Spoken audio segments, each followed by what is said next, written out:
ఇప్పుడు ఒక వ్యక్తి వచ్చి అడుగుతున్నాడు ఏమనంటే, నేను పరలోకం వెళ్ళాలంటే ఏం మంచి పని చేయాలి అని అడుగుతున్నాడు. ఇప్పుడు యేసు చెప్తున్నాడు. ఈ తర్వాత ఆయన అన్నాడు, ఏం లేదు, ముఖ్యంగా నువ్వు చేయాల్సిన పని ఏంటంటే వెళ్ళి ఆజ్ఞలను పాటించు అని చెప్పేసి అన్నాడు. ఆయన అంటున్నాడు, నేను ఇవన్నీ చిన్నప్పటి నుంచే చేస్తున్నాను, చిన్ననాటి నుంచి నేను ఆజ్ఞలన్నీ కూడా పాటిస్తూ ఉన్నాను అని చెప్పేసి అన్నాడు. అయితే చివరిగా యేసుక్రీస్తు అన్నాడు, నీవు వెళ్ళి నీకు కలిగి ఉన్నటువంటి ధనం, ఆ డబ్బుని వెళ్ళి బీదలకి పంచిపెట్టి నన్ను వచ్చి వెంబడించు అని అన్నాడు. కానీ ఆ వ్యక్తి ఆ యొక్క మాటను ఎప్పుడైతే వినగానే ఆయన ముఖాన్ని చిన్న బుచ్చుకొని అక్కడి నుంచి వెళ్ళిపోయాడంట.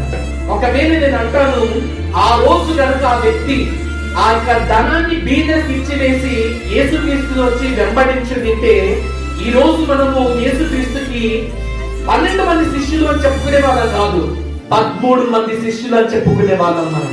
కానీ ఆ రోజు ఆ శిష్యరికాన్ని ఆ వ్యక్తి వదులుకున్నాడు. దేని మీద ఆశ వల్ల వదులుకున్నాడు?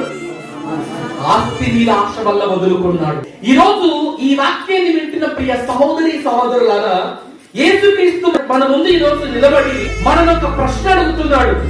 మనలో ఏ బలహీనత అయితే కాదు అని లేకపోతున్నామో, ఏ బలహీనతనైతే జయించలేకపోతున్నామో, జారిపోయే తత్వం, అపవిత్రత, కామతత్వము, విగ్రహారాధన, ఆ బలహీనతని వదిలిపెట్టి ఈ రోజు నన్ను వచ్చి వెంబడించు అని చెప్పేసి అంటున్నాడు ఆయన.